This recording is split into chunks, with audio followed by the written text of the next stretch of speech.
Given that Frisian shares so many similarities with English, as we explored in this video, it may surprise you to know that the Frisian calendar is really different to the English calendar.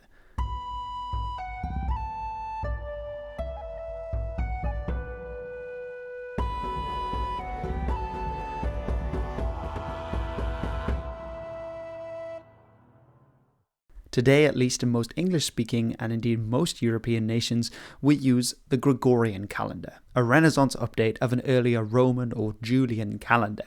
It's from the Romans that we get our English names for the months. The early months of the year from January to June are named after various gods or religious festivals. July, which was called Quinctilis, August, which was called Sextilis, then September, October, November and December are all derived from the words for the 5th to the 10th months.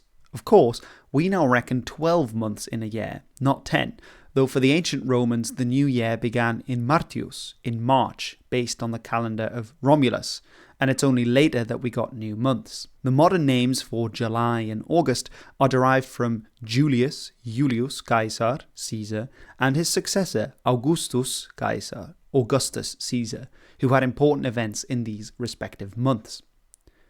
Most of these Latin names for the months were cemented in England following the Norman conquest, when French-speaking Knigets became the ruling classes.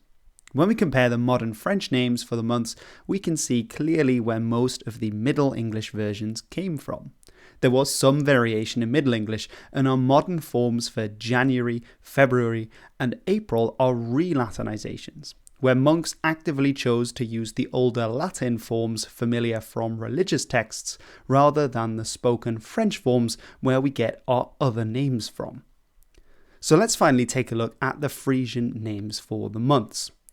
Fore-Month is January, February is the Sele-Month, and the Fore-Month is March. It should be clear from these examples alone that the Frisian month names are not derived from Latin and are really quite different. You may also notice the word moane, which in Frisian means both moon and month. In the Old English word monath, you can clearly see the connection between the two words in English as well. For the early Germanic peoples without advanced writing or calculus, the easiest way to keep track of time was through celestial bodies. The waxing and waning of the moon approximately every 30 days was a good way to divide the year. That's why for the Frisians, each of those 12 moons was the month of something, usually an activity or feature characteristic of this time of the year, or a description of its place within it. January is the Fore-Month, the fore or before month, owing to its position at the start of the year. February is the Sele-Month. In Frisian, the word Sele doesn't mean anything anymore, and we're not sure exactly what this means. Some have argued it might mean the good or pleasant month, but given what February is usually like in Frisia, the second theory of muddy or soil month may be more apt.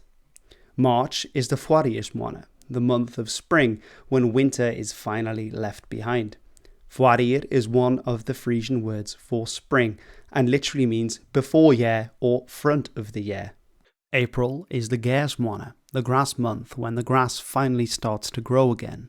May is the Blommåned, related to the Frisian word blom, meaning flower, the cognate of which is still found in English, bloom. June is the Sommermåned, so the summer month, when the summer heat really starts to turn up. July is the Heemåned, which I barely have to translate, it's the month of hay. August has two names in Frisian. The first is Rispmåned, that is the reaping month, when farmers were out in the fields from dawn till dusk. Another name for this month is the Vleemåned, again, not really difficult to translate, the flea month. It's still common knowledge in the Netherlands that fleas are most active in the month of August. Let me know in the comments, do you say Vleemåned or Rispmåned? And if you don't speak Frisian at home, which one do you prefer? September is the Jestmåned. This one might not be as immediately obvious to English speakers because the Frisian word has contracted, but Jest is actually harvest. Jest. So it's the harvest month, when farmers are busy again with planting wheat and winter barley. That's the etymology of the word, but today in Frisian the word jest just means autumn, so September is the autumn month.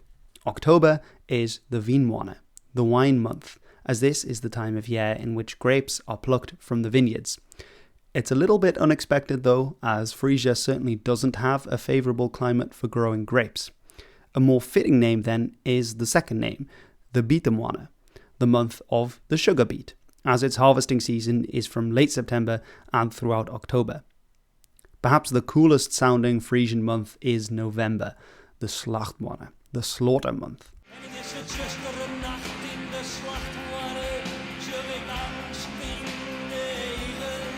Most likely this is related to the farming practice of slaughtering the animals that had been fattened up during the summer to be eaten during the cold winter months ahead.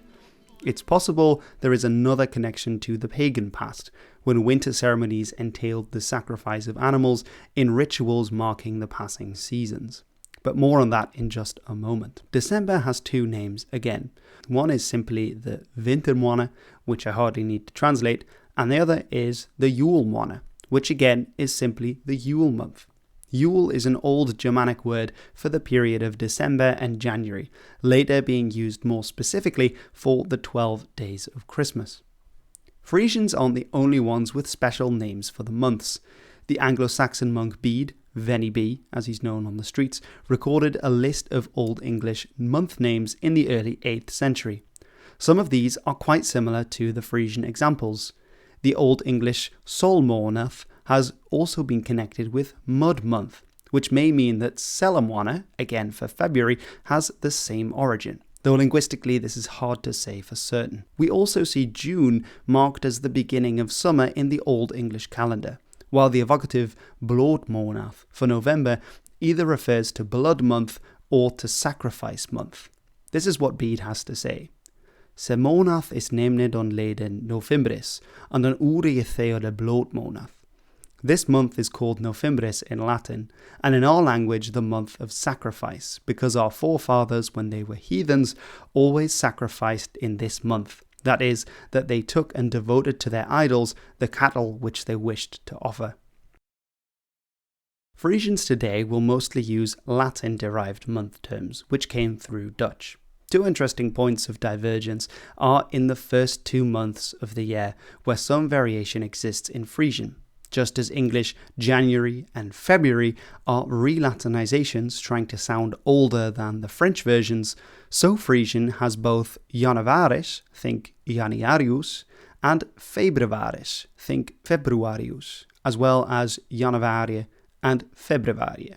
So you have the choice, Latinize or don't Latinize. Other than that, we have Maart, April, Maaie, Juni, Juli, Augustus, September, October, November, December. Let's finish up with some vocabulary. If you're going to learn any Frisian from watching this, it should be the word moana, a 2 for 1, moon and month, moana. Er zijn 12 maanden in het jaar. There are 12 months in the year. Year. Vast, het voorjaar, the spring, literally the foreyear.